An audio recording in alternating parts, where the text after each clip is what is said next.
Order. Chair will recognize himself for 5 minutes. Before I do, the mayor is on his way, so our other witness will be here. We're going to go ahead and start with opening statements, and I recognize myself for 5 minutes. Thank you all for being here today in Port Arthur, Texas, for a field hearing on the Energy, Climate, and Grid Security Subcommittee titled Biden's LNG Export Ban, How Rush to Green Politics Hurts Local Communities and U.S. Energy Security.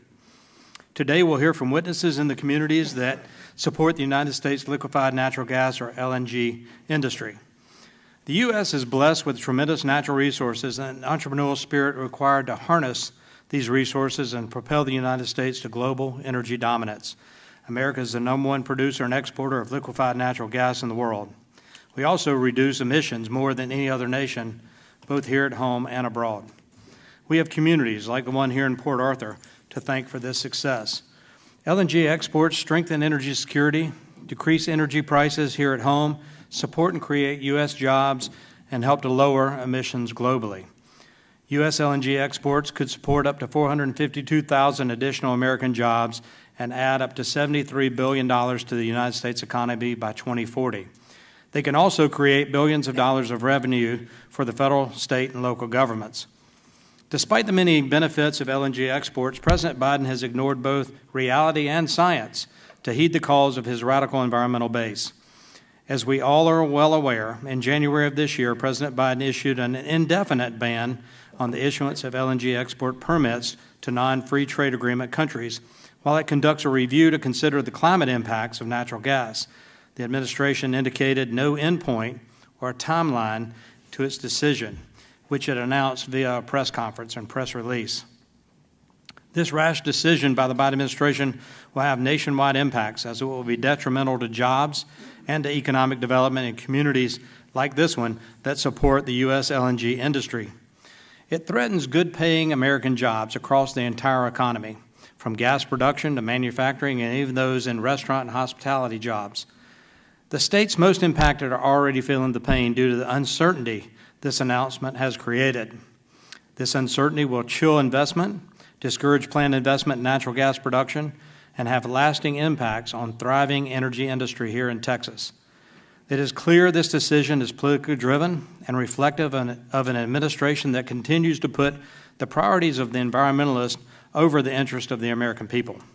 In addition to harming our domestic energy industry, President Biden's LNG export ban is a gift to Vladimir Putin.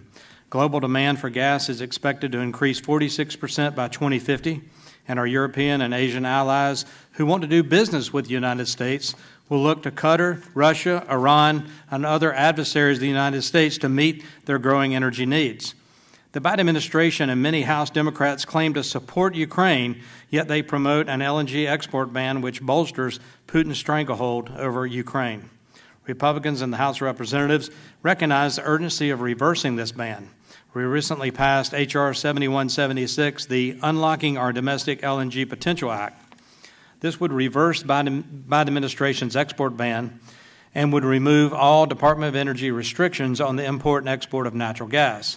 Export facilities would still have to receive certification from FERC, but DOE would no longer be able to halt exports like the Biden administration did for political gain. Port Arthur and the folks here today are the backbone of the American energy industry. It is a major energy hub, home to many oil and gas facilities, including several LNG export terminals. You all are who we have to thank when we turn our lights on, start our engines, and blast our AC in the hot summer months or the heat and the cold winter days. You are who the Biden administration should have consulted with prior to his decision. So I'm glad you're here today and you're attending this hearing, and we look forward to hearing from our witnesses and you sharing your perspectives on the benefit of U.S. LNG. Now, y'all can probably understand me. I'm from South Carolina, but I want you to know I'm an honorary Texan. Governor Abbott made me an honorary Texan, so it's glad to be in my adopted home. So I'll now recognize as the designee of the ranking member, the gentlelady from here in Houston, Texas, Ms. Fletcher, for 5 minutes for her opening statement. Well, thank you, Chairman Duncan, and thank you for bringing us here to see and hear more about this important topic today, and I thank Mr. Weber for hosting us in the 14th Congressional District. Today's hearing is an important opportunity to learn about LNG exports and the role that LNG plays in our country's present and future, from our local communities to the global community, and the opportunities and challenges that are before us today. Today has been a collaborative and useful one, and I look forward to today's hearing as an opportunity for us all to learn more, and I'm sure there will be many areas of agreement and beneficial ideas for action. I do, however, want to note my disagreement with the title of the hearing. January's announcement from the Biden administration is not an export ban. LNG exports continue and will continue each day.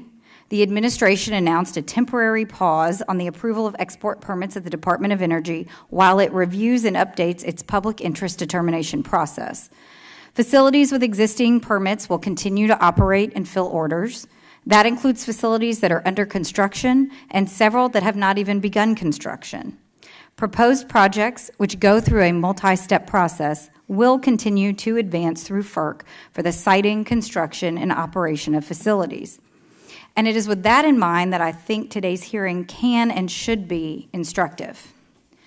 The Department of Energy's determination of public interest until today has evaluated environmental impacts and cost impacts for consumers. DOE last updated its environmental and cost analysis more than 5 years ago, when LNG exports were less than half of what they are today. It is not unreasonable for the DOE to take an objective look at export applications with the most comprehensive, up-to-date analysis of the economic, environmental, and national security considerations of public interest. It is not the same thing as a ban on exports. That said, I know that the pause has caused concern and uncertainty for people, for projects, for communities, and for companies. So our hearing today is an important opportunity for us to participate in the process and fact gathering. This field hearing is an opportunity to address the principal issue areas that I think have been raised and that the pause is seeking to address. The 3 C's: climate, cost, and communities, with a particular emphasis on communities here today. Multiple administrations of both parties have found that exporting LNG is in the public interest. Cleaner American natural gas is more competitive on the world market, and it is an important tool in addressing climate change. But that does not mean that our work to reduce emissions and safeguard communities is complete. Communities' neighboring facilities need to be confident that their needs and concerns are addressed in the planning process. It was only in 2016 that the first LNG export terminal in the lower 48 states began exporting natural gas. Since then, in just 8 years, the United States has become the world's top exporter of natural gas. The growth that we've seen from the shale revolution has powered our economy here in Texas and across the country and has increased our national security.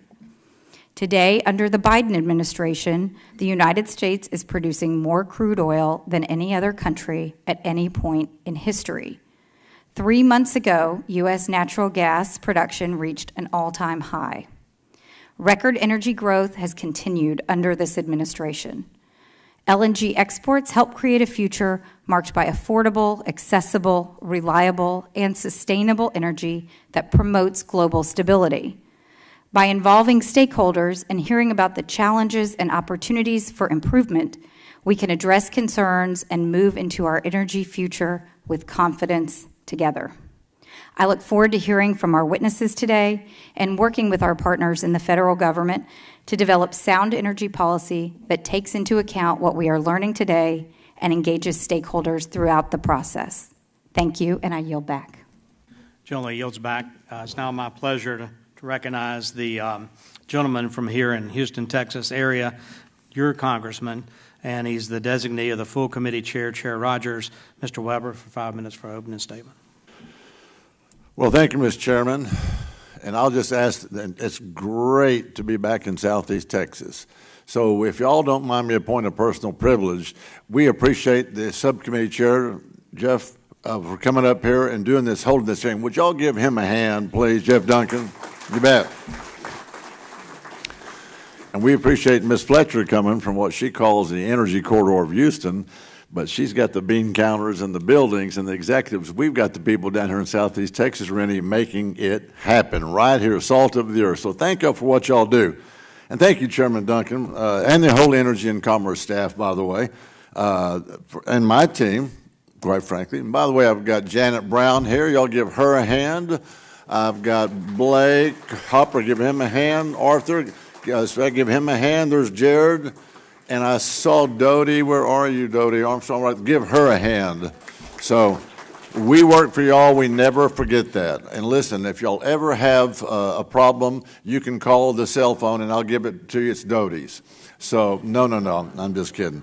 Listen, I want to say that we all absolutely know how important this field hearing is today. It's about the positive impacts that LNG facilities play in a community like Port Arthur, and y'all know the history of Port Arthur. Y'all live here, you work here, you play here, you go to church here. It's about the positive impacts that LNG can play, have been playing, and I have to agree with our chairman, with all due respect to our the lovely lady from Houston, that President Biden's is going to have an impact, his hold, a ripple effect through Southeast Texas, our great district. Everyone who has gathered here today undoubtedly knows how critical LNG is, not just to our country, not just to our state, but to Southeast Texas specifically. It is very, very critical, and you know, because communities, families are collecting a paycheck and putting food on the table. It is also critical, LNG chemical facilities are, for small business owners in our community. It is critical, the mayor knows this, for the development of our great city of Port Arthur. It is critical as the next generation that's currently studying right here at Lamar State University, right, is learning all there is to know about being operators and working at the plants. They can have a career in the LNG industry. And guess what? These critical investments might disappear if the ban remains in place and goes on too long. So just a few miles away from here is the home of Port Arthur LNG, Golden Pass LNG, both of which provide, as y'all know, thousands of direct jobs and billions of dollars back into our great community. I would be remiss if I didn't mention Cheniere LNG, a stone's throw across the border in that other foreign country, Louisiana, or what we call East Texas, Larry, which also employs Texans. My district, District 14, your district, by the way, is also home to Freeport LNG, located in Missouri County, where these investments likewise benefit the community there. Joe Biden's ban directly jeopardizes Port Arthur's LNG, which broke ground on construction last month. They have been fully approved for their Phase 1 project. Lizzie is correct about that. And they will hire upwards of 6,000 jobs with more than 100 contracts with vendors, local vendors, for construction valued at $180 million. When the ban was announced, they were actually in process of applying for the permits and approvals for Phase 2. Now they're not sure they can continue with Phase 2 because it's been put on hold, which is an expansion that would help meet future demand for U.S. LNG supplies for Europe, Asia, as well as other global markets. This abrupt, what I consider to be politically motivated ban, brings that project to a screeching halt. Their investors are now encountering a lot of uncertainty. This ban will cost Southeast Texas thousands of jobs and hurt businesses that rely on projects like this. So let me just say, I'm going to turn this page. Let me just say that being here with this as one of our firebrands for what we need to do in Port Arthur, Texas, is so important to us. Today, we want to highlight how our great Lamar State College, Port Arthur, has been able to start that program to teach and equip the next generation of LNG workers. These LNG companies have donated money, given scholarships, and partnered with not only local colleges, but local high schools as well. We want to highlight the investments that LNG companies are making to restore marine habitats, improving infrastructure like highways and bridges, not to mention the work they do in community, like donating meals, gifts, and partnering with local groups for local projects. I could go on and on about the positive role these companies play in our community, here at our great Southeast Texas, really indeed in our entire nation. So while this administration and some of my colleagues in Congress are demonizing American LNG without any regard for its countless benefits it brings. I trust that this hearing will serve to bring some reality to them, to highlight what benefits those bring. And it is a reality that American LNG leads to American energy dominance, American jobs, and American leadership overseas, especially at a time when the world seems to be on fire and enemies are moving around everywhere. I want to thank each of the witnesses today for taking time out of their busy lives to share y'all's perspectives with the committee today. And thank you to all the familiar faces in the crowd for being here. Chairman Duncan, I yield back. Chairman yields back. We have 1/10 of the full Energy and Commerce Committee here today, only 4 members. I'm going to step outside the boundary here and recognize Mr. Griffith for a brief opening statement. And it will be brief. I like to give my friends from Texas a hard time. I come from Virginia, particularly the western part of Virginia, and we take responsibility for Texas. I think the gentleman's time has expired. And I think Randy's heard this story before. I usually give my Texas friends this story. But I have ancestors that are buried with Houston's ancestors in a little cemetery in Rockbridge County, Virginia. I represent Austinville, where Stephen Austin was born. And I have a little town called Rural Retreat where the pharmacist was Dr. Pepper. And his daughter ran off with his assistant and came to Texas. So if you start thinking about Texas, it might not have happened if it hadn't been for people from the western part of Virginia. Now, we're different than those northern Virginia folks. I just want to make that clear. And I come from an energy-producing district, coal and a little bit of natural gas. And, I think about a dozen barrels a month of oil. Not much, but we are the coal-producing part of Virginia and very proud to represent them and very glad to be with you all today because energy is important to this country across the board, and particularly liquefied natural gas is extremely important in the geopolitical safety and peace prospects for not only the United States but the entire world. I yield back, Mr. Chairman.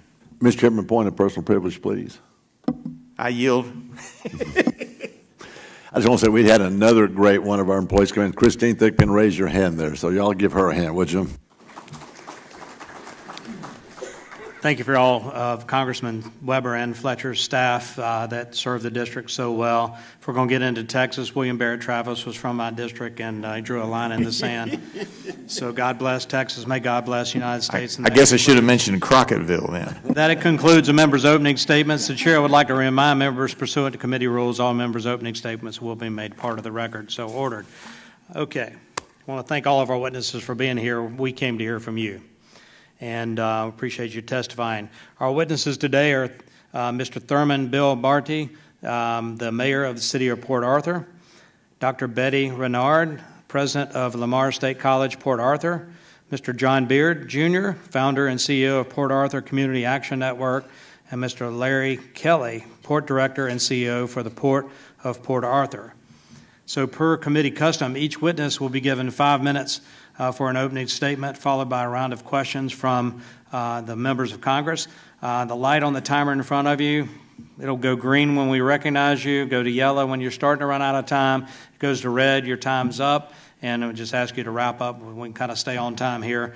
So I'll now recognize Mayor Bartie for 5 minutes to give an opening statement. And you can cut the mic on in front of you there. First, I'd like to say good afternoon to each of you and to this great crowd who are gathered here in the city of Port Arthur, and to this portion, segment of the subcommittee on energy, climate, and grid security. At this field hearing, as it's stated, I am Thurman Bill Bartie, mayor of the greatest city in the state of Texas, which happens to be Port Arthur, Texas, and you are situated in that city as I speak.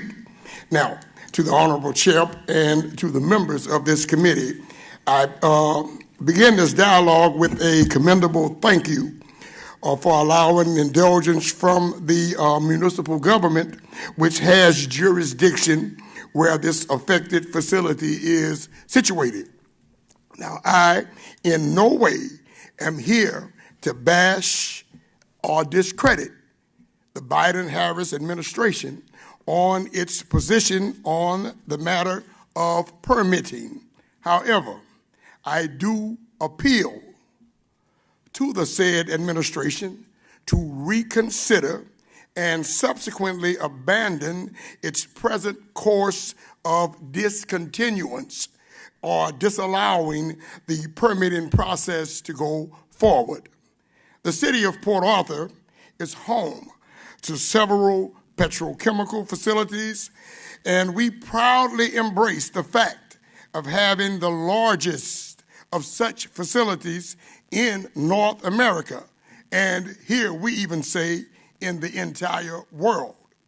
With such industrial neighbors come the necessity of relational interactions with the Texas Commission on Environmental Quality, which is known as TCEQ, and even the U.S. Environmental Protection Agency, the EPA. These agencies are trusted within our community to be sure that the air quality we all breathe is not contaminated and able to sustain life. Now, in the past, we have relied on collaborations with these agencies to support the economic stability of our community and the physical health of the citizens who call Port Arthur, Texas, home. As I ponder the significance of this hearing on today with relations to the future economic impact of the LNG industry on our city and in our city, I beg for compromise of the positions of all who are actually authorities in the process at hand. As aforementioned, with the petrochemical industry, the LNG industry is alive and well within the jurisdictional confines of the municipal governance of which I represent.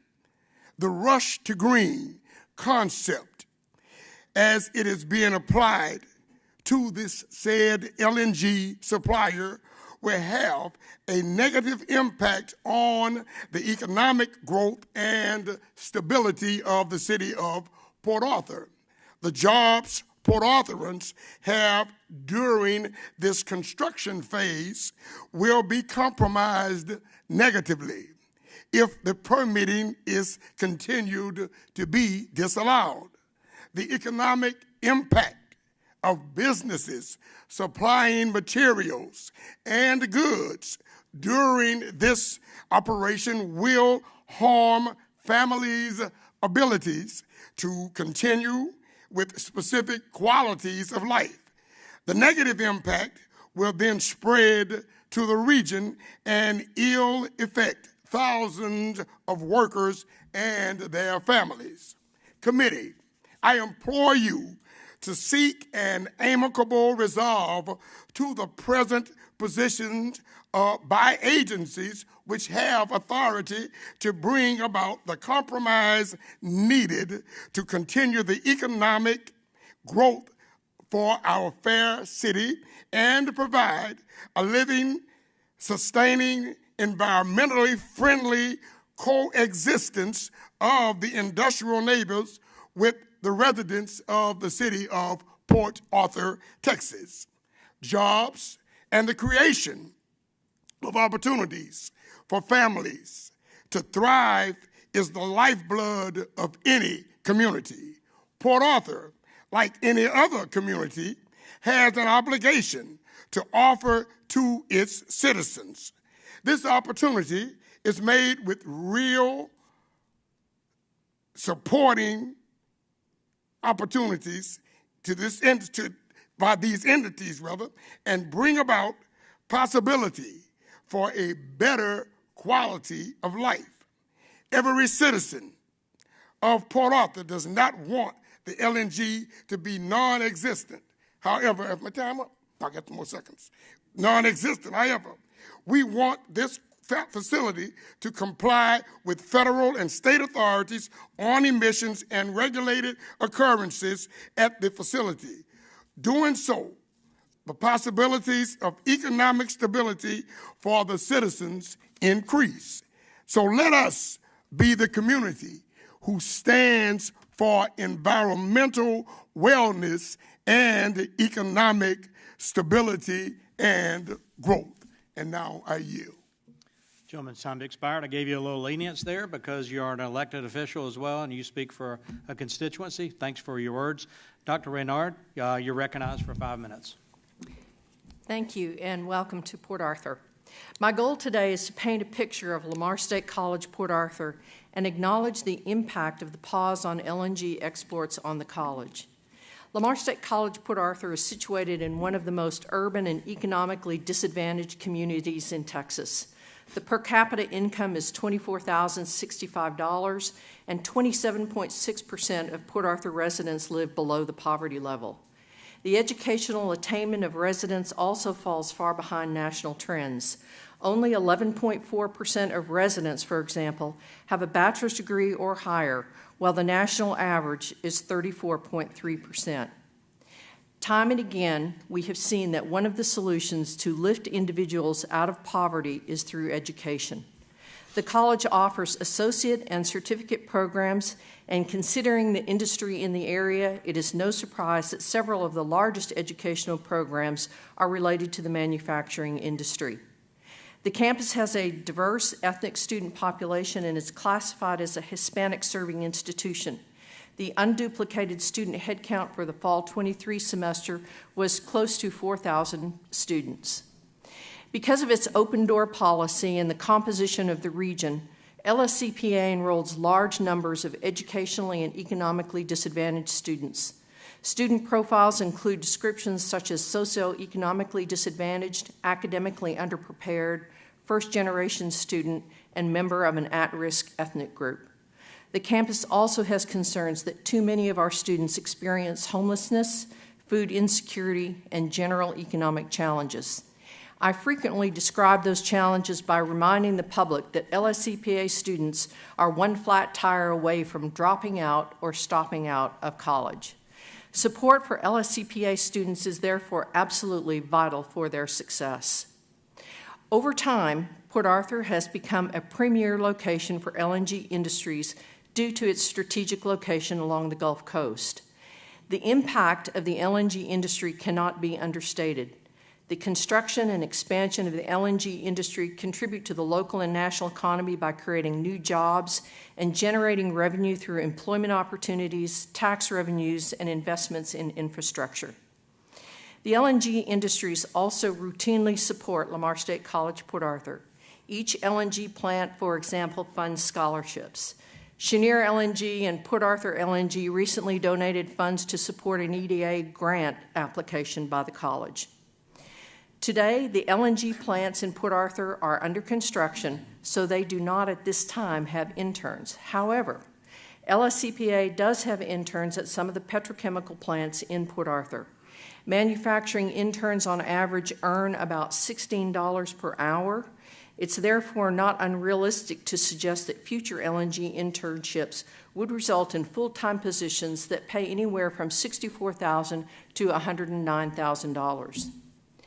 Contractors building the Port Arthur LNG plant have also engaged LSCPA to provide craft training. That training not only trains local residents for employment in the industry, but it also provides income to the college. Overall, the LNG industries have dedicated hundreds and thousands of dollars to provide scholarship, equipment, internships, grant support, and training programs. Those donations enhance educational opportunities and strengthen partnerships between academia and industry to benefit students, faculty, and the broader community. Absent those scholarships, students are forced to reduce the number of classes they register for or delay their education altogether. Absent those scholarships, the college would reduce the number of classes scheduled.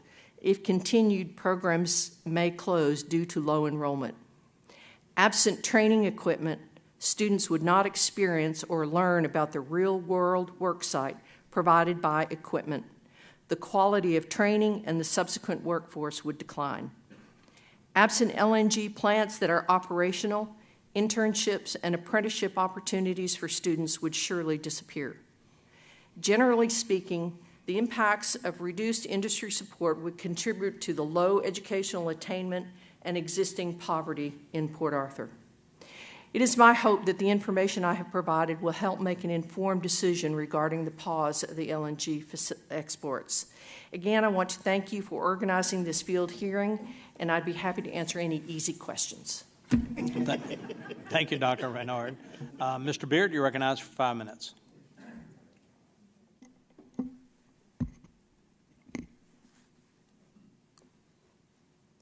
Thank you, Mr. Chairman. Ranking Member, Congressman Weber, Congressman Griffith, welcome to Port Arthur, and to all of you here, visiting guests and friends. I'd like to thank you for inviting me here today and for coming to my hometown of Port Arthur, Texas. Various policymakers I've spoken to know they have an open invitation to come to this community and to learn firsthand about the impacts LNG is having on our community. First, I'd like to offer prayers and best wishes for a full and complete recovery to Congressman Raul Gravalcha. I am a proud, lifelong member of Port Arthur and resident, born and raised on the fence line, a 3-term city councilman and mayor pro tem, an ExxonMobil retiree, and I say that unashamedly, with 38 years of service. I am happy to share my firsthand experience with members with regards to the Biden pause on LNG export permits to countries without U.S. free trade agreements.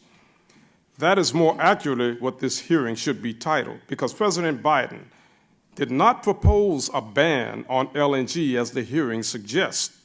This pause on a narrow set of permits will give the administration time to evaluate and update the public interest determination for LNG exports. Playing politics and misleading the public about the true nature of President Biden's action on LNG is shameful and disturbing. The lives of communities like mine and those along the LNG supply chain are not something to play with. Port Arthur is a sacrifice zone, a community inundated with decades of pollution from industries that take their profits and leave us with toxic waste, air pollution, and all the health impacts that come along with it. I personally live in the shadow of massive petrochemical and LNG infrastructure where many of you in Washington have never ventured, let alone had to breathe toxic air day in and day out. Further up the fossil fuel supply chain are other frontline communities that suffer from the impact of fracking pipelines, compressor stations that are robbing communities of water while perpetuating unconscionable harms to human health. It is for these reasons that we need the pause, not a ban, it's a pause, on the approval of LNG projects. This pause will give us time as a nation to fully understand the full impacts of these projects on communities like mine when the Department of Energy makes its determination on the impacts of LNG on communities. This, as we've heard earlier, has never been done before, which is why communities like Port Arthur continue to live with such disproportionate, unhealthy burdens. I want to thank President Biden for taking the time to evaluate this and urge him and Congress to work together to ensure there's a robust and thorough evaluation of the impacts of LNG and other harmful industries before more communities suffer the burdens brought on Port Arthur by fossil fuel industry and their blind pursuit of profits. Communities across the country are experiencing increased frequency and intensity of droughts, wildfires, and other climate change impacts. As a matter of fact, since 2005, Port Arthur has seen 5 major hurricanes and at least that many smaller ones, one of which produced the largest rainfall ever recorded in the United States of 68.58 inches. That was Hurricane Harvey. The public interest determination, though, needs to go beyond climate impacts. Many of you on this committee cite the need to support our allies with U.S. LNG, yet our same allies, some of whom I have visited in the European Union and other nations, tell us that they do not want our gas. A letter from over 60 members of the European Parliament points out that Europe does not need more gas that is being touted and implore the Biden administration to again evaluate the impact of LNG on U.S. communities as well as our shared climate. Looking at the public interest is important because of frontline community health impacts, national security, climate, consumer impacts, because exports are inflationary, and also those exports impedes the transition off of fossil fuels to clean, green, renewable energy. Once again, I thank the President and the Department of Energy and ask that they work toward a robust and thorough evaluation of the cumulative impacts of the industry of fossil fuels on communities like Port Arthur in their decision-making. And I urge Congress to not use Port Arthur and other communities disproportionately burdened by the fossil fuel industry as bargaining chips and who are supportive on the pause on LNG project approvals. This pause should not be tied, I say again, not be tied to other critical legislative package and traded away to the benefit of dirty energy's blind pursuit of profits. We in the Gulf Sacrifice Zone say enough is enough. We refuse to be sacrificed. We are the national interest. Enough is enough. I thank you again for the opportunity to testify. Gentleman's time's expired. I'll recognize Mr. Kelly for 5 minutes. Chair and committee, thank you very much. My name is Larry Kelly, and I serve as Port Director CEO for the Port of Port Arthur, and I can report I live, work, and pay taxes here in Port Arthur. On behalf of our Port Commissioners who are present and Port staff, good afternoon and welcome to our community. I am only one of about 1 million U.S. port workers today that support some 2.5 million U.S. jobs. I'm pleased to see a number of maritime professionals in the room today. Maritime commerce in Texas represents about 25% of the state's GDP. Slowing, pausing, or stopping LNG export permitting will have a direct impact on maritime commerce and jobs. My comments are about jobs, the economy, and security. Our port is located here on the Sabine-Neches Waterway and the Gulf Intercoastal Waterway. Our waterways are the lifeblood of our region. As an operating port, we handle a variety of cargoes, including break bulk, liquid energy, and dry bulk in the form of renewable energy wood pellets for export. We have an active foreign trade zone and engaged in international commerce. As strategic seaports, both Beaumont and Port Arthur frequently handle military cargo.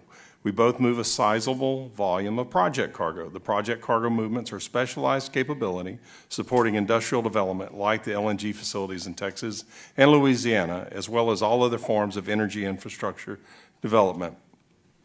In addition to energy, there are a number of other commodities produced on the waterway by local manufacturers and exported globally, attracting billions in domestic and foreign private investment. With combined tonnages, Southeast Texas ranks 5th in the nation and is a net exporter. Texas is number 1 in the nation for maritime tonnage, with exports outweighing imports 3-to-1. In broad economic terms, our waterway and our state contribute to a positive U.S. trade balance with partner countries. Creating barriers to foreign trade will have long-term negative job and economic impacts to our community, state, and nation. For the U.S., having a robust export trade supports domestic energy independence along with jobs and economic vitality. LNG is one of the best examples where U.S. energy exports can support our trading partners and allies through long winters and provide political independence versus obtaining energy from our peer adversaries. Large investments like LNG projects that likely have a design life of 50 years or greater.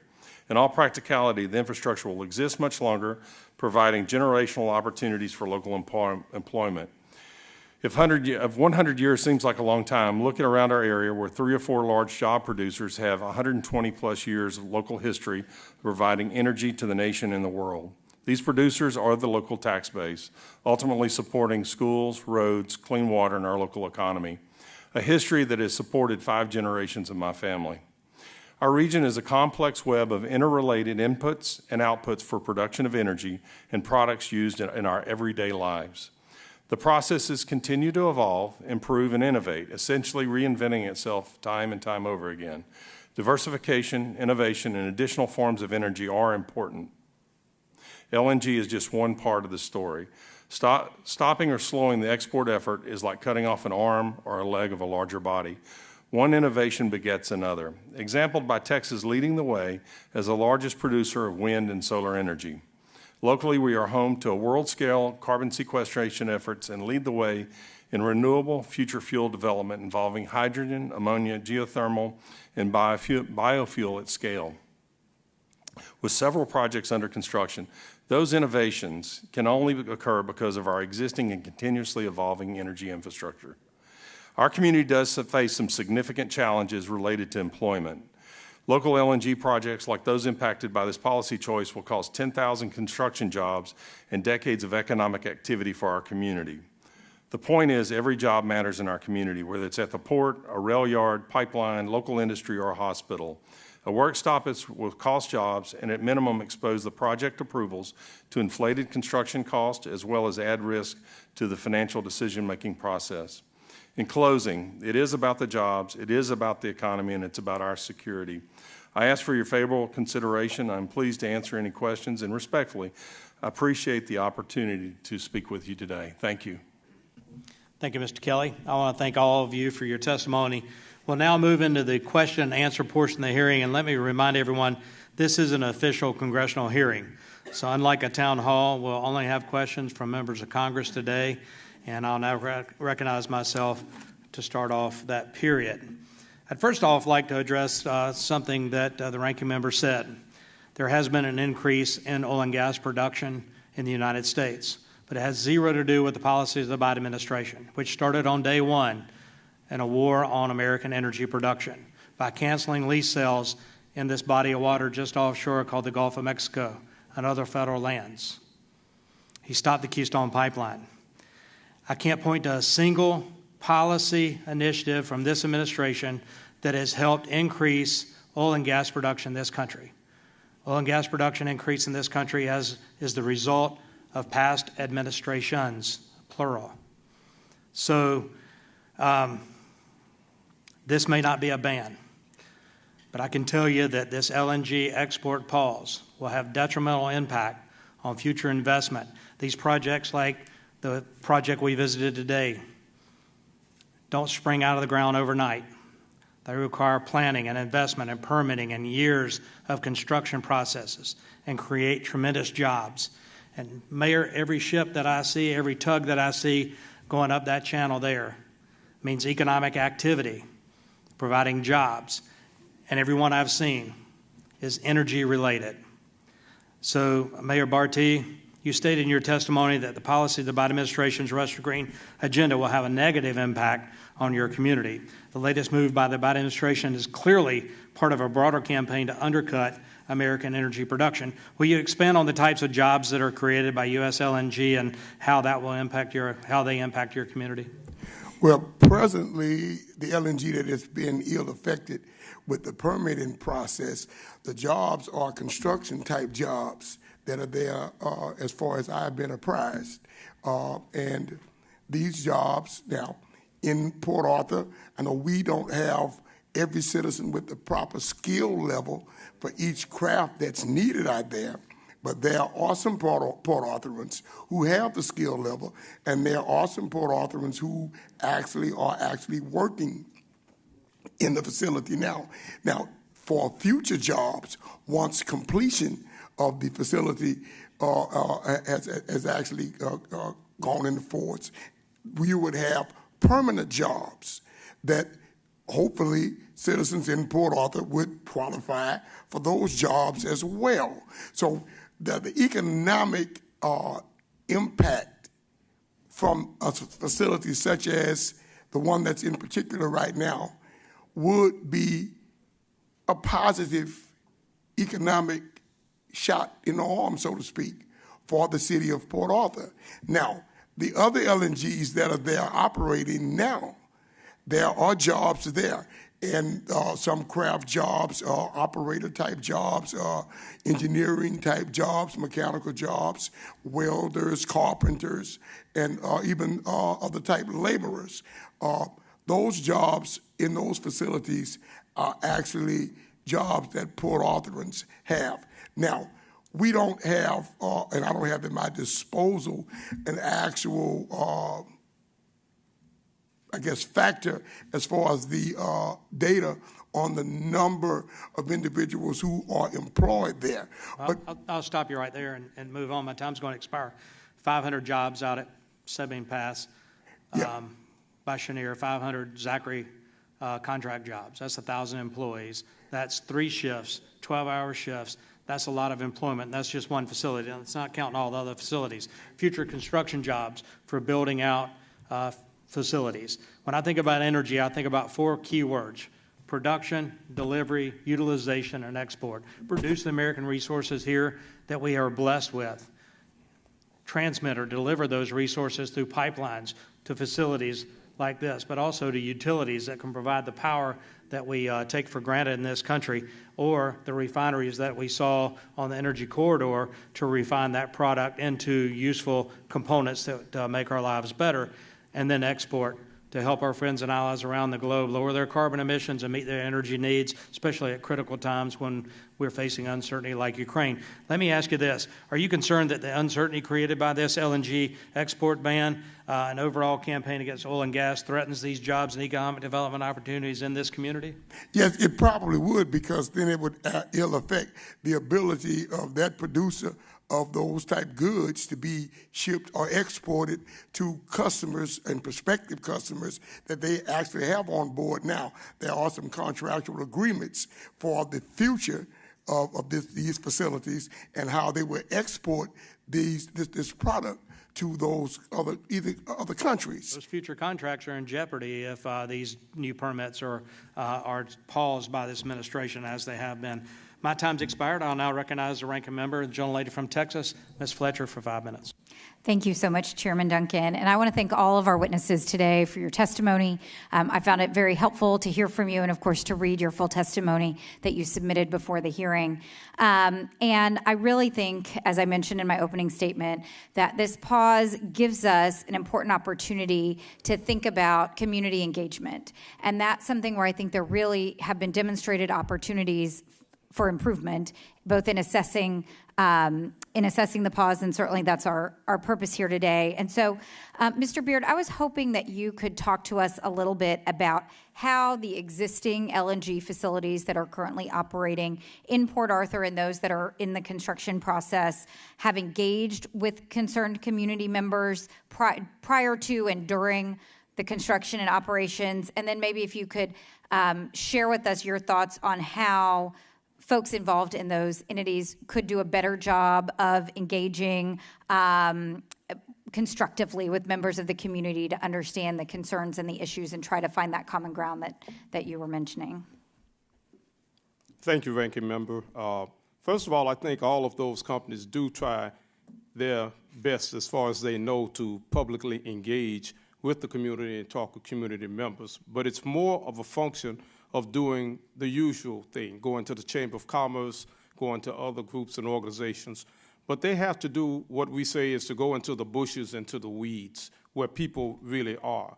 Go into the neighborhoods, work with community organizations and the others, because one thing that we do know is that Port Arthur's chronically high unemployment is not being affected, despite all the number of jobs you mentioned, Mr. Chairman. We are not lowering unemployment here. We haven't for decades. So what's happening? If they're engaging, then why aren't people being hired? The mayor mentions the fact about training, but we don't have a shortage of trained people. I've got names of 25 people or better on this phone right here, and their resumes have education all the way from 2-year associates to master's degrees. But they cannot get an interview or even get a chance to test. Well, how can they be hired? And how also can they be hired when the contractors that come in to this city bring their workforce with them? We have this on knowledge of people who left Port Arthur to come back and get a job, but they will work with another company when that job was over. Hey, why don't you come with us? We're going to be moving to that big project in Port Arthur. So that displaces our workforce. There's not nearly enough being done, because if it were, unemployment figures would change. Thank you, Mr. Beard. I think that's very helpful for all of us to take back. I think we're going to get a chance to ask more questions. So I want to turn quickly my next question with the time I have left to Mayor Bartie, because in your testimony you talked about opportunities that are created from these positions. And as we've just heard, maybe more of them could be coming to the citizens of Port Arthur. Do you think that, could you talk a little bit about opportunities to bring these facilities and those who are sort of bringing this development, how the city could work with them, with the operators to improve and mitigate some of the issues that Mr. Beard has talked about? Yeah, on the job opportunities, I'm just going to be correct on what you would like for an answer. There are what we call IDAs that are actually in place with facilities, with industrial facilities, and there are certain numbers of Port Arthurans that are actually asked, or the IDA stipulates a certain percentage of Port Arthurans to be employed during a specific period of time.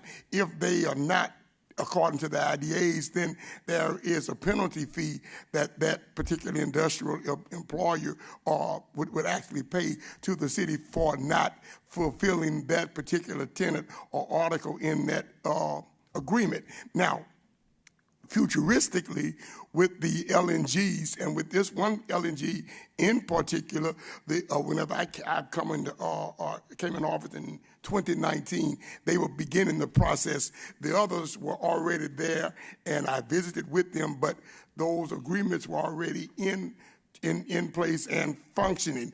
We are hoping that with the present facility that is being constructed, and the future of, I think it's the train number 2, I think that's the proper name for it, that we would have a greater number of citizens prepared, even working with Lamar State College, Port Arthur, to help provide citizens with the crafts necessary so that the citizens of Port Arthur would be attractive for employment in these facilities. And again, as I said, if they are not employing Port Arthurans as the agreement says, then there is a penalty that the company is assessed.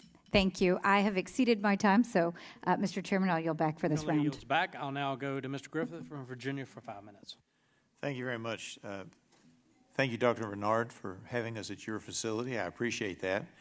And my question to you starts off with looking at workforce development, workforce training.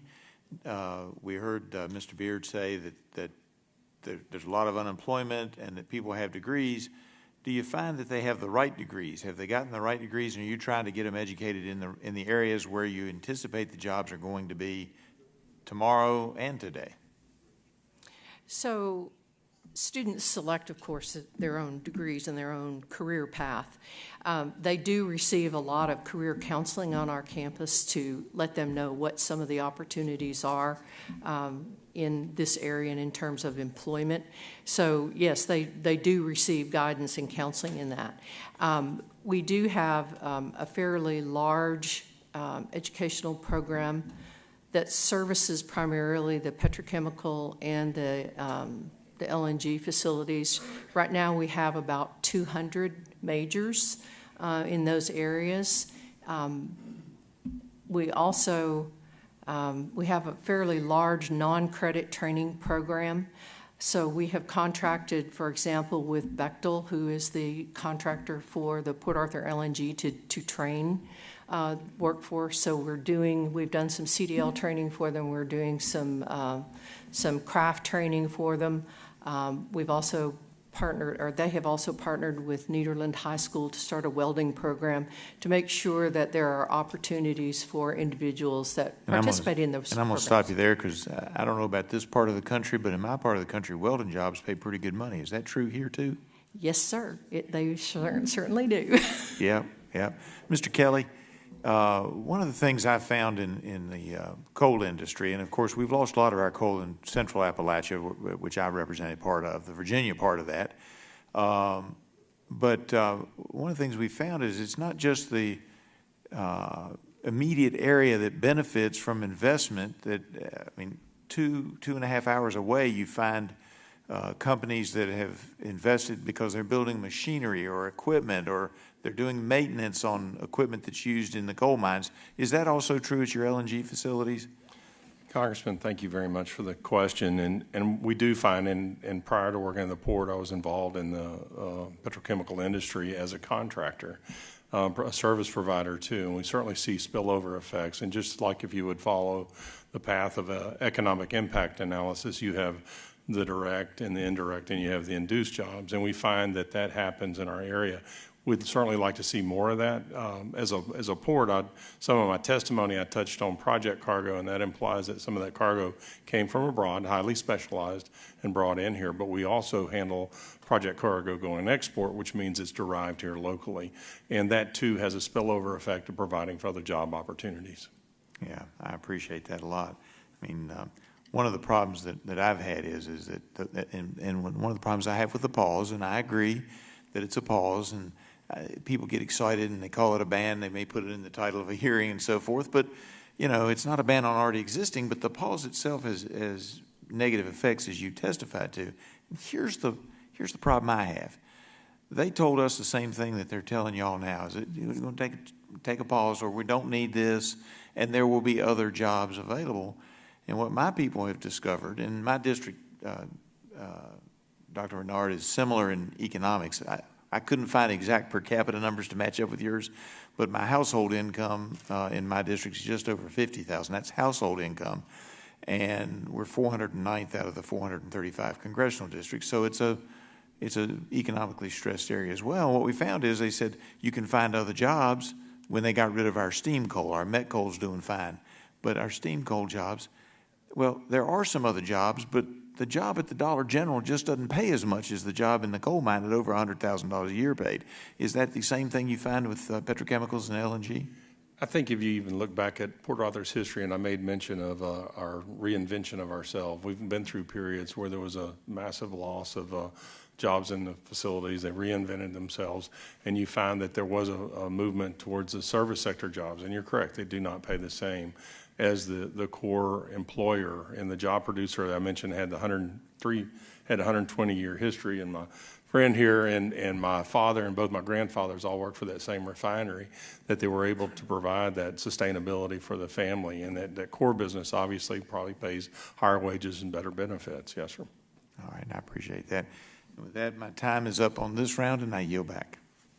Gentleman's time's expired. I'll now go to Mr. Weber from Texas for 5 minutes. Thank you, Mr. Chairman. Dr. Reynard, I want to come to you. And as we know, y'all are doing a great job here with the college.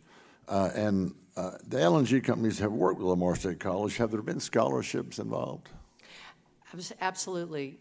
There has been some significant scholarships that each of the LNG plants and the petrochemical industries award each year. And in addition to that, we just accepted a big donation of some equipment last week from one of the local companies. So yes, I would say they're very supportive. Absolutely, and we love hearing that. And in your remarks, excuse me, your testimony, you said that those interns at the facilities make about $16 an hour, and then you said they have the ability, once they graduate and get out, to make anywhere from $64,000 to $109,000. Did I misquote that? You did not. That is from the U.S. Bureau of Statistics. Okay, so those are pretty good jobs. Yes. I'm going to go to a little bit different point in discussion.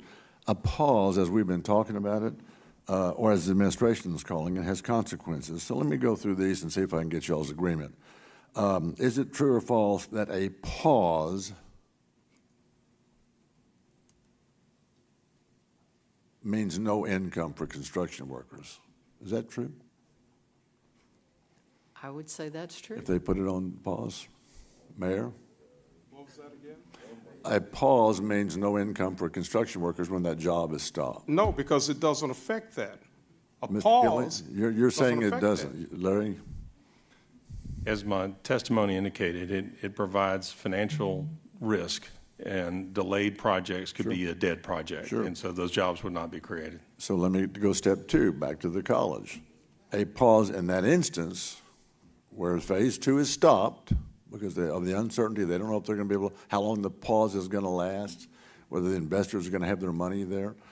If a pause goes on, doesn't it conceivably mean, Dr. Reynard, that those same students, after all they've had training and if they've gotten scholarships, they very well may not have a job when they graduate? Is that possible?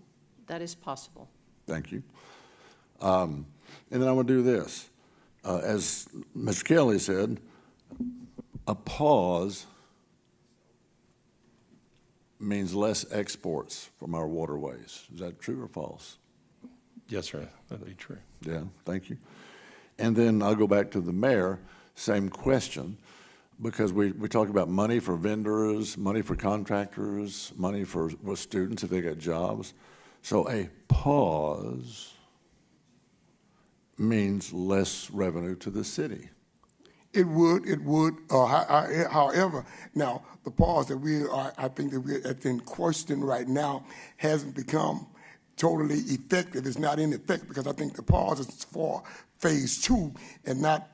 It doesn't involve the current work that's going on. But however, the students that we are educating now in the next 24 months, if this doesn't change, then it will have an ill effect, and the negative impact would be upon us. Well, it does have a pause on those who are looking at investing their money in the market, if you will. And let me give you some factoids about, there may be some disagreement over whether President Biden has a war on energy, but let me say this about the Keystone Pipeline. It was under President Obama in 2008, when I was in the Texas House, when he came into office.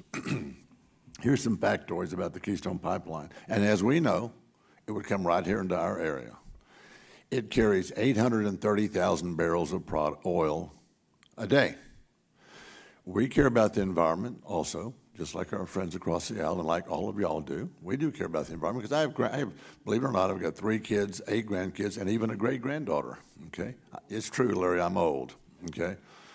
So the Keystone Pipeline carries 830,000 barrels of product a day. If you took an 18-wheeler that carries around 7,000 gallons and you divided it by a 42 or 50-gallon barrel, that's 140 barrels on an 18-wheeler. Stick with me here.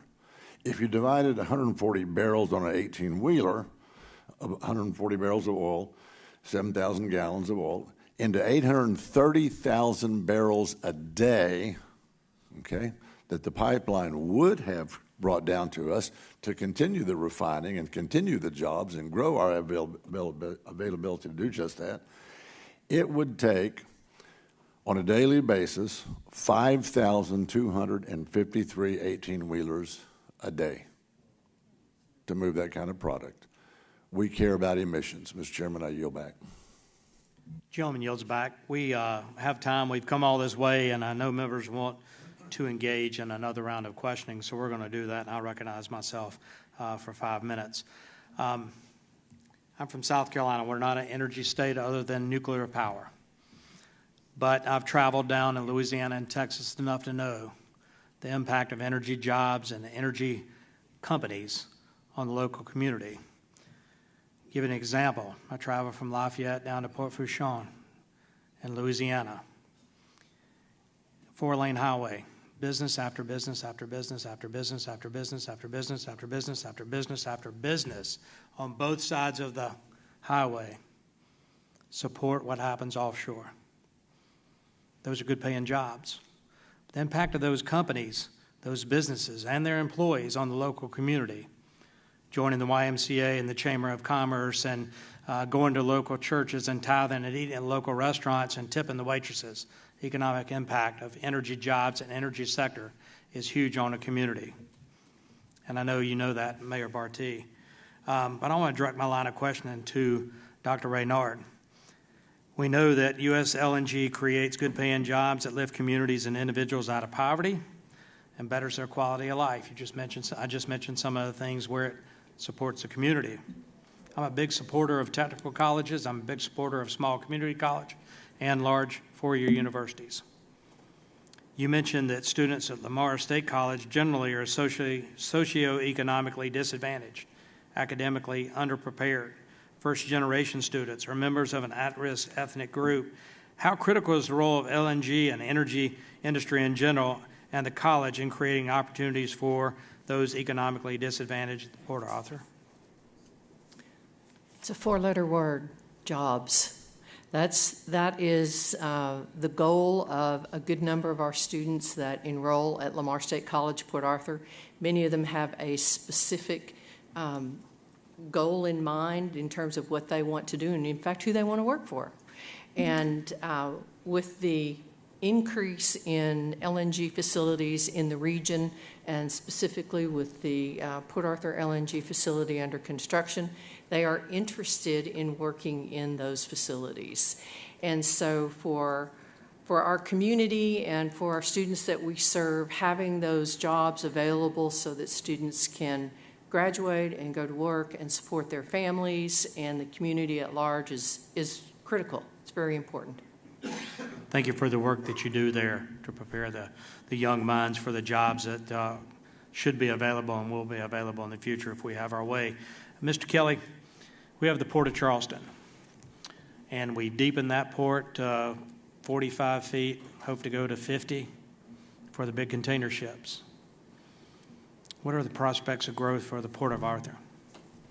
Yes, sir. Thank you very much. And having visited the Port of Charleston, my compliments on their efforts of navigating through the permitting process with Army Corps to see that. We have a deepening project here on our waterway to take us from 40 to 48 feet.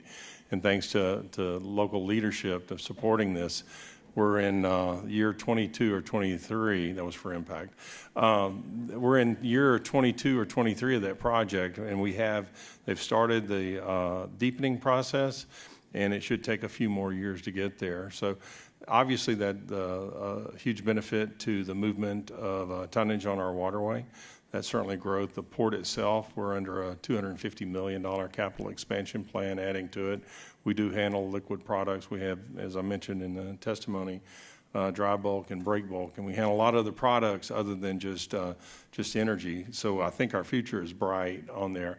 I'm often asked about containers, and Charleston is an emerging large container port, and there's a lot of opportunity there. We have some bridge interferences here on our waterway, and we have our neighbors over in Houston that do an outstanding job of handling massive amounts of containers. Let me just follow up. How does LNG export industry play in your projected growth strategy? Yes, sir. As the port area, the region, most of these facilities we're talking about are actually at the entrance to the Gulf. So they're 15 miles from here or something like that in a fairly remote area. It supports a greater effort. We have the presiding officer for the Sabine pilots here, and we have the navigation district sponsor here, and it involves waterway commerce. And so if you look at the numbers, if you add Port of Beaumont and Port Arthur's tonnage areas together, we're fifth in the nation. A lot of that tonnage is derived from energy, or most of that tonnage is derived from energy. And LNG will certainly add to that. Where that comes into the process is for stability of maintaining our channel once we get it deep into 48 feet. Certainly adds to the commerce of our waterway. On a typical day, we would sit here in a 24-hour period. You probably see 5 or 6 tankers inbound, outbound, an equal number of bulkers, and probably about 85 tow barges moving up and down this waterway. One way or another, most of them are somehow tied to energy. Thank you for that. I hope to visit your port one day. My time's expired. I'll now recognize Ms. Fletcher, who has been frantically scribbling over here with a lot of questions. So you're recognized for 5 minutes. Thank you so much, Mr. Chairman. And I do like to make my notes here. And I've made a lot. I can't get to all of them in 5 minutes, but I really appreciate all of your insights. And I want to follow up quickly. We are having a discussion about what the pause means, and I do think there are concerns about an indefinite pause, and we've heard that from a lot of people for a lot of the reasons that we're hearing today.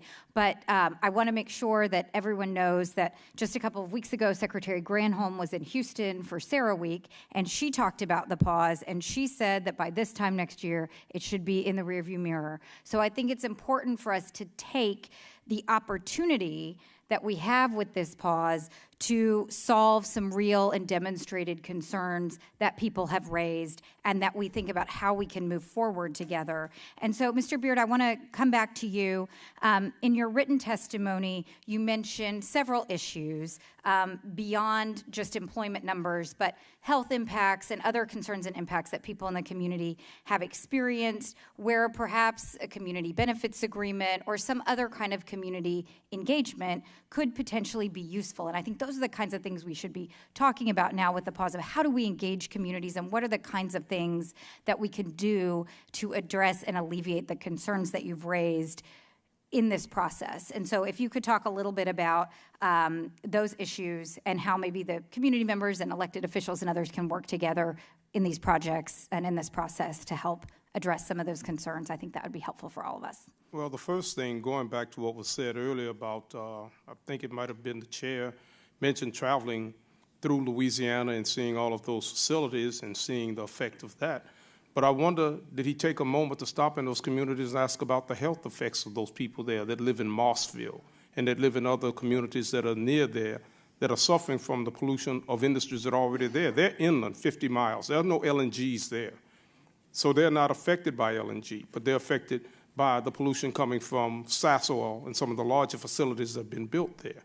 With regard to what programs happen, we got to go back to the beginning. It starts at the point of extraction out in West Texas in the Permian, where the ancestral and tribal lands of many native peoples is being used, and even those American citizens and people like ourselves whose lands are being taken from them through eminent domain, simply to satisfy this need for oil. You talked about the fact earlier even of these facilities, but there are 25 facilities, some in some form of construction, some are in permitting, but all of them are going forward. Yet we already have at least 8 to 11 of those facilities already built. So where this pause would affect the export and shipment of gas already, with more coming online, which is said to be almost double, if not triple, by 2027, how are we hurting the country or hurting our friends if we are able to export more oil and gas just the same? Makes no sense. Keystone Pipeline, as you mentioned, that's just one of 4 that was affected. The others are still terminating right here in Nederland, Texas, just down the way. So we have to have agreements that start from the beginning at the extraction all the way to communities like Port Arthur. It's in the 95th percentile in terms of air quality. What that means is this: there are only 5% of cities in the country have worse air than we do. And that air has some of the largest emitters of benzene and other toxins than virtually any place in the country. That's the price we pay. So when you go through these communities, you have to understand and know what they've been suffering for decades, but yet America still depends on them. It talks about the national interest. Well, Texas likes to talk about, as you know, Congressman Weber, seceding from the Union. We haven't done that yet, but we're part of that Union, and we're part of Texas, and that suffering continues, and those things have to be considered, those impacts, as well as the community impacts, as well as the lack of jobs. How many of those people that are coming out of your programs at Lamar State College are actually being hired? Who's tracking that? Who's tracking tax abatement, Mayor, to make sure that tax abatement is actually putting those people to work? I want to go back to what, and I'll stop, what President Reagan said. We trust, but we want to verify. Where's the verification? How do we know they're actually putting those people to work? And what jobs are they working in? That's critical. We have to do the full measure of making sure that we get the benefits if you're going to have the pain and suffering inflicted by the pollution and all that's happening. Well, thank you, Mr. Beard. And it sounds to me like some of the things that you're talking about, as you said, are beyond the scope of LNG and involve other industries and certainly existing facilities. But it does seem like this is an opportunity in this process to talk about how we can identify the potential risks and try to work those into agreements going forward, and also continue to address them through other measures that the administration is undertaking at EPA and elsewhere. Right. And let me speak to that if you Well, will. I've gone over my time. I'm sorry to say. I hope one of my colleagues will give you an opportunity to answer the question, but I have to yield back to Chairman Duncan. Thank you. Young lady's time's expired. I'll now recognize Mr. Griffith for 5 minutes. Thank you, Mr. Chairman. If Secretary Granholm can see now that the pause should be in the rearview mirror by this time next year, one would suspect that Secretary Granholm, as the Department of Energy, recognizes, I would submit, that that should be in the rearview mirror now. That's a position I believe. I think that she's right. It should be in the rearview mirror, whether it be now or next year, but the sooner the better because of the job impacts. Mr. Kelly, you said that most of your business is tied to energy. Most of those boats going up and down, as we've seen a couple of them go by while we've been sitting here, are tied to energy. But you have other things that come in through the port as well. Is that correct? Yes, sir. I'm very proud to talk about that. I will not take up all your time, but give me just 30 real, seconds. real quick. If you know and enjoy things like Viva, Charmin, Bounty, Cottonelle, we have an import that ultimately becomes Kleenex and paper towels, and it puts a lot of people to work. We also handle, probably for the state, a third of the fence pickets around here. If you have a wooden privacy fence around your house, aluminum that goes into manufacturing a door, window frames. We estimated we handle enough forest products to build about 15,000 homes in Texas last year, or Louisiana. And then I mentioned we handle an export commodity of wood pellets. It's a substitute for coal, or it goes to the UK. And I do wood pellets too. Yeah, you know what I mean. Yeah, I wouldn't burn these in your grill, though. I'll tell you. No, I'm saying I got them in my district. Oh, do you? We Okay. produce so wood you pellets. totally understand that component. All this creates jobs, trucking jobs, logistics jobs, longshore jobs here in our community, and then we also export craft liner board. So here's where I'm going with this. Because of the energy component and the chemical component, you're able to have a thriving port. That helps all these other industries too, yes or no? We're all interdependent, and it applies to workforce development and everything else. And so, whatever you're doing there helps these other industries grow. If we want new industries to come in, and that's a decision that y'all have to make. I can't make that decision for you, but you still need to have that vibrant port. Isn't that true, yes or no? And I'm only doing yes or no so I can get through it fast. Yes, sir. And that port's important. We talk about coal. Now, most of my coal currently runs on Norfolk Southern, but in the north of my district and in the south of my district, the coal runs on CSX, which comes out of the Port of Baltimore. Norfolk Southern goes to the Port of Virginia. Port of Baltimore is out of commission. Are y'all able? It's not going to be feasible to truck the coal down here and ship it out. But is it feasible for you all to pick up some of the Port of Baltimore's slack while they're having a hard time? So the reality, it's like a large body, and it's a finger that's been cut off of our nation, and those flows move into other areas. And we've certainly experienced that. There was a vessel that's behind the bridge, essentially, that was canceled, and it'll be resubmitted by another vessel through here. And we have seen, I mentioned the eucalyptus pulp. It's been redistributed, probably maybe even down to Charleston or some other ports, Jacksonville, on that, maybe as far as east as Mobile. And you touched on something, sir, that's absolutely correct. It's the inland movement of the freight that really adds the cost. And having CSX or Norfolk Southern for us, we're now served by the CPKC, which originally KCS. All very true. Yeah. And so when you put a pause on expanding the opportunities here in a particular area, it has a ripple effect that could even affect the deepening of the port, as I think somebody else mentioned, or the channels to the port. Without a doubt, sir. Just like hurricane impacts that we may have, it ripples through the various ports and disrupts the economic cycle. The other big provider that we provide for is military service, and we're certainly an important and relevant, both Beaumont and Port Arthur, to the movement of military goods. All those have effects. It's a system. It's a system of systems. It may not be complex, but it is complicated. and so we certainly serve as one part of that. All right. I appreciate it very much, Mr. Chairman. I yield back. Chairman yields back. I'll now go to Mr. Weber for 5 minutes. Thank you, Mr. Chairman. I want to talk about something that we discussed later, where the great colleges, as they're getting scholarships and they're teaching students how to have a living wage and come out and do jobs. And then I think the remark was made, well, yeah, but a lot of these constructions come and they bring their own people with them. And so they go on to the next job and they take their people with them. And I know this is maybe a little bit small, pinpointed example, but my beautiful bride grew up in Nederland, Texas. Mr. Beard, when I tell people that, they say, she's a bulldog. And I say, you know her. Yeah. And so her dad worked here. Actually went through LIT, but Dr. Reynard, you and I have talked about that. I graduated in '54, I think. So they were from here. Well, he took a job over in Texas City, okay? They moved to Texas City, and that was the greatest thing that could have happened to this old country boy right here, because I met her at Alvin Junior College in 1974. So people can take their skills and they can move. It's a good thing that we're teaching skills. It gives people options. I want to make that observation. Now I'm going to go over to the Sabine-Neches Waterway. Our Great Sabine-Neches Navigation District is here, and we appreciate their help. We're talking about dredging out the waterway, Mr. Kelly, as you know, working on that project for a while.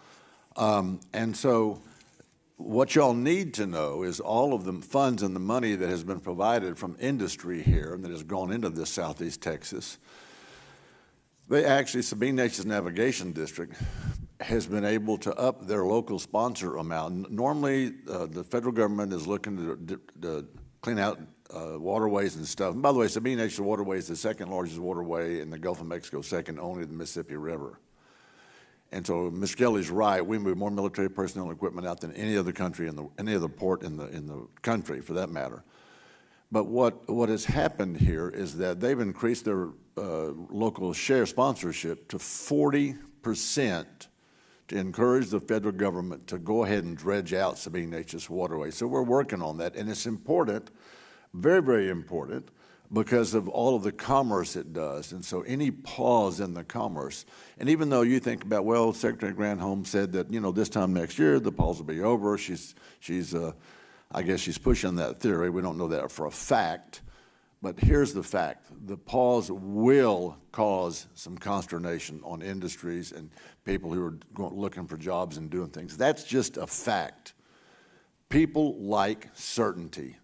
Companies like certainty even better. It's what makes them roll. So I want to get that out of the way. And Ms. Kelly, I'm going to come back to you on our great Sabine Neches Waterway. In your testimony, you highlight that Texas leads the way in wind and solar. And also that, for those of you who may or may not know, this community boasts the largest carbon capture, sequestration, and storage facility in the country, maybe in the world for that matter.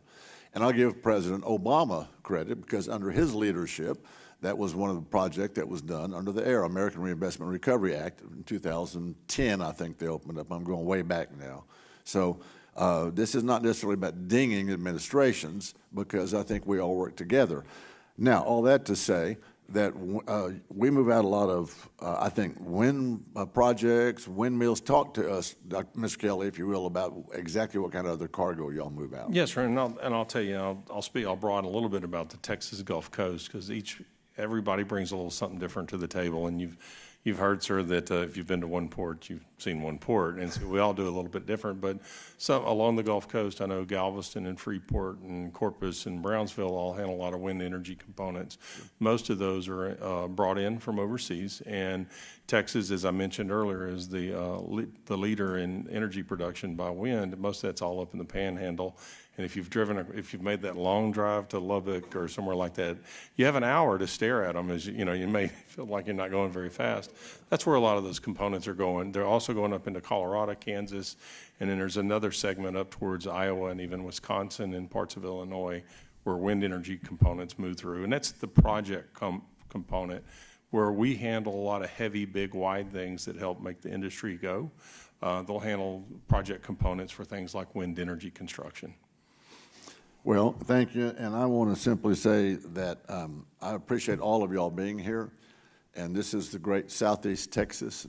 For my colleagues, I call this, the folks who live and work and play here, the salt of the earth, and I've got 7 seconds left, so Mr. Chairman, if I can keep it going for another 2 or 3 seconds, I will yield back, and by golly, I do.